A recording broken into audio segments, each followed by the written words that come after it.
हंसों की बुक्स। मानसरोवर, आज जो चीन में स्थित है, कभी थमानस सरोवर के नाम से विश्वविख्यात था और उसमें रहने वाले हंस तो नीले आकाश में सफ़ेद बादलों की छटा से भी अधिक मनोरम थे। उनके कलरव सुंदर नर्तकियों की नुपुर ध्वनियों से भी अधिक सुमधुर थे। उन्हीं सफ़ेद हंसों के बीच दो स्वर्ण हंस भी रहते थे। दोनों हंस बिल्कुल एक जैसे दिखते थे और दोनों का आकार भी अन्य हंसों की तुलना में थोड़ा बड़ा था। दोनों समान रूप से गुणवान और शीलवान भी थे। फर्क था तो बस इतना कि उनमें एक राजा था और दूसरा उसका वफादार सेनापति। राजा का नाम धृतराष्ट्र था और सेनापति का नाम सुमुख। दोनों हंसों की चर्चा देवों, नागों, यक्षों और विद्याधर ललनाओं के बीच अक्सर हुआ करती थी। कालांतर में मनुष्य योनि के लोगों को भी उनके गुण सौंदर्य का ज्ञान होने लगा। वाराणसी नरेश ने जब उनके विषय में उसने अपने राज्य में मानस सदृश एक मनोरम सरोवर का निर्माण करवाया, जिसमें हर प्रकार के आकर्षक जलीय पौधे और विभिन्न प्रकार के कमल जैसे पद्म, उत्पल, कुमुद, पुंडरीक, सौगंधिक, तमरस और कहलर विकसित करवाए। मत्स्य और जलीय पक्षियों की सुंदर प्रजातियां भी वहां बसाई गईं।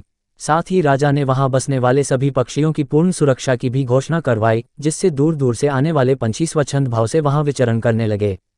एक बार वर्षा काल के बाद जब हेमंत ऋतु प्रारंभ हुआ और आसमान का रंग बिल्कुल नीला होने लगा, तब मानस के दो हंस वाराणसी के ऊपर से उड़ते हुए जा रहे थे। तभी उनकी दृष्टि राजा द्वारा निर्मित सरोवर पर पड़ी। सरोवर की सुंदरता और उसमें तैरते रमणीक पक्षियों की स्वच्छंदता उन्हें सहज ही आकर्षित कर गई।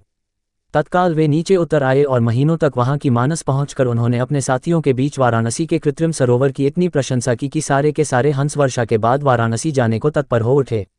हंसों के राजा युधिष्ठिर और उसके सेनापति सुमुख ने अन्य हंसों की इस योजना को समुचित नहीं माना।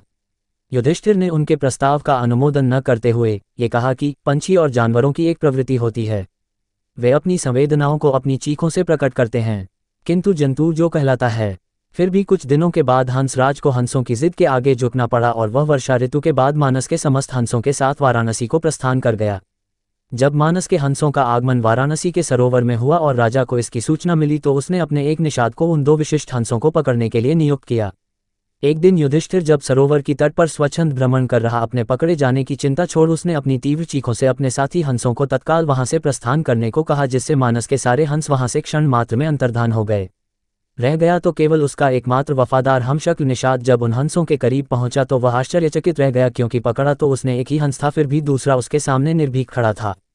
निषाद ने जब दूसरे हंस से इसका कारण पूछा तो वह और भी चकित हो गया, क्योंकि दूसरे हंस ने उसे यह बताया कि उसके जीवन से बढ़कर उसकी वफादारी और स्वामी भक्ति है। एक पक्षी के मुख से ऐसी बात सुनकर निषाद का हृदय परिवर्तन हो गया। वह एक मानव था, किंतु मानव धर्म के लिए वफादार नहीं था। उसने हिंसा का मार्ग अपनाया था और प्राणातिपात से अपना जीवन निर्वाह करता था। शीघ्र ही उस निषाद ने अपनी जागृत मानवता के प्रभाव में आकर दोनों ही हंसों को मुक्त कर दिया। दोनों हंस कोई साधारण हंस तो थे नहीं। उन्होंने अपनी दूरदृष्टि से यह जान लिया था कि वह निषाद निस्संदेह राजा के कोप का भागी बनेगा।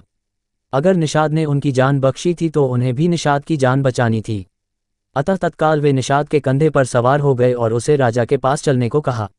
निषाद के कंधों पर सवार जब वे दोनों हंस राज दरबार पहुंचे तो समस्त दरबारीगण चकित हो गए।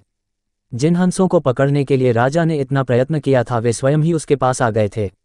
विस्मित राजा ने जब उनकी कहानी सुनी तो उसने तत्काल ही निषाद को राजदंड से मुक्त कर पुरस्कृत किया।